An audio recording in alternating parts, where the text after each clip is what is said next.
Hey guys, welcome. I'm Cassie. Today we're going to take a look at our standard forward. Take two. We are going to take a look at our standing forward fold, Uttanasana. So if you haven't checked out last week's tutorial on mountain pose, I suggest you go back and check that one out because mountain pose is the foundation of all of our standing postures. And what we learn in mountain pose, we really want to take that forward into every standing posture. So we're going to take a look at Uttanasana today from mountain pose, but you can enter into Uttanasana also from being in downward facing dog and stepping forward to the top of the mat or jumping forward to the top of the mat. And you can also enter it different ways as well, like coming into like a swan dive and folding forward. But today we're going to look at it with more of like a spinal roll down, and yeah, just because that's the way I feel like teaching it today, but I teach it different ways, just depending on what my intention is behind why and what I'm teaching on the day. So mountain pose, not mountain pose, oh my goodness. Uttanasana is all about strengthening, oh God. This is going well.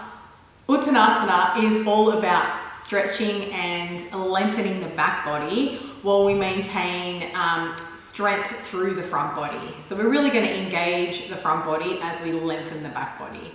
So anyway, let's come to a standing position and let's take a look at Uttanasana.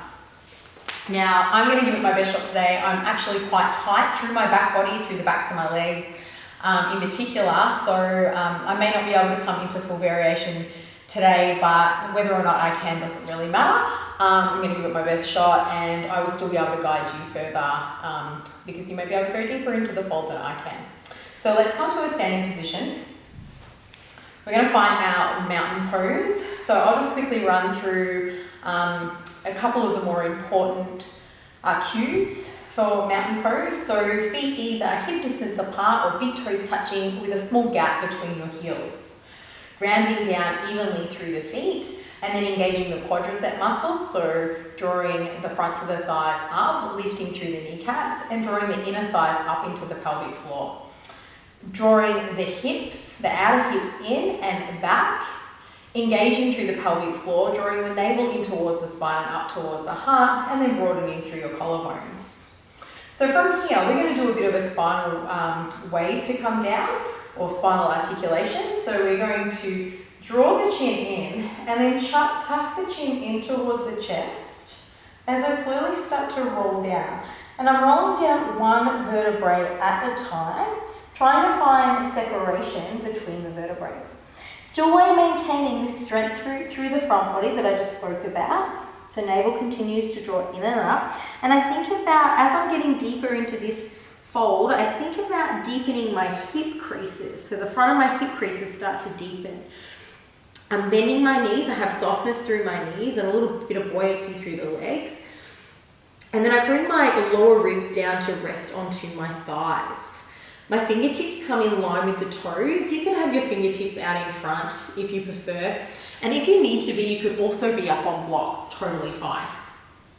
Okay. So from here, keep bending the knees as much as you need to so that the lower ribs rest onto the thighs. Then relax the head and the neck. Now just notice the weight shift in the feet. I know for me, I tend to lean back a little bit just to get away from the sensation of what's going on in my legs. So for me, I know that I need to slightly lean my weight forward. And then from here, I like to just shift my booty from side to side. As I sort of straighten out one leg and bend the opposite leg. And just start to feel what's going on in my back body. Feel different sensations. Just start to explore how far I'm going to be able to go in this forward fold. And then from here, I can start to find a little bit of stillness. And then we want to see if we can start to straighten out the legs a little bit. So rather than just slamming my legs back and locking out through my knees, what I'm going to do is keep my knees bent, relax my head and my neck, feel the separation through the vertebrae as I allow the crown of the head to draw down.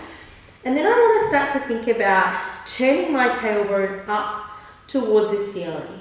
So getting a little bit of an anterior tilt to my pelvis as I start to straighten out through my legs. Still maintaining that connection through the front body of strength.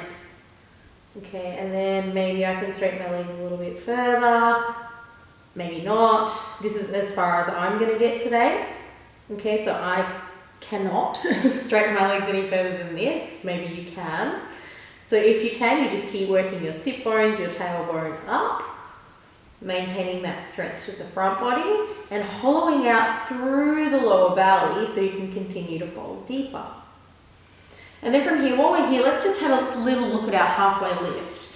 So in our vinyasas, we come to a halfway lift where we can bring the hands onto the shins or onto the thighs. And of course, you can leave your fingertips in line with your toes.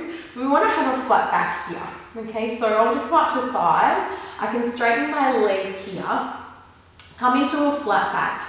Eye gaze just down towards the mat, slightly forward. Pull my shoulder blades down my back body and broaden through my collarbones. And here is your flat back or your halfway lift. Okay, now remember you can come to the shins for this, maintaining that nice length of the spine, or fingers in line with the toes. And you can bend your knees, of course, if you need to. Okay, from here I'm just going to slowly roll up. Coming up nice and slow, just the same way as I entered, rolling through my shoulders. And that is your Uttanasana, or your standing forward fold pose. So give it a go. Let me know if you need any help, if you need some extra cues, and I will see you guys next week. Bye.